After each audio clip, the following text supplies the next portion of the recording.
Hi guys, இன்னைக்கு புதன்கிழமை afternoon நான் வாங்கிட்டு வந்த மீன் ப்ரான் எல்லாம் நல்லா வாஷ் பண்ணி மஞ்சள் தூள் போட்டு க்ளீன் பண்ணிட்டேன். மீன் குழம்பு எப்படி செய்யறதுன்னு பார்க்கலாமா? ஒரு கடாயில் ஆயில் ஊற்றிட்டு கொஞ்சம் கடுகு 10 பல் பூண்டு தட்டி போட்டுட்டு கருவேப்பிலை பச்சை மிளகா போட்டுட்டு அரைச்சி வச்ச வெங்காயம் தக்காளி தேங்காய் பேஸ்ட்டை போட்டு பச்சை வாசனை போகிற வரைக்கும் நல்லா வதக்கிக்கணும்.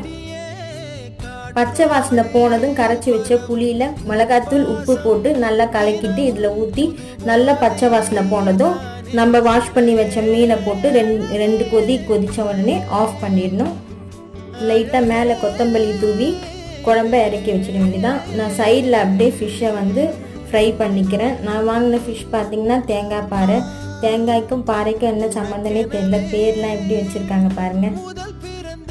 இதோட ஷேப் பார்த்தீங்கன்னா நல்ல ஹார்ட் ஷேப்பில் இருக்குது. இந்த வீடியோ உங்களுக்கு பிடிச்சிருந்துச்சுன்னா லைக் பண்ணுங்கள், கமெண்ட் பண்ணுங்கள், மறக்காமல் சப்ஸ்கிரைப் பண்ணுங்கள். தேங்க்ஸ் ஃபார் வாட்சிங். பை.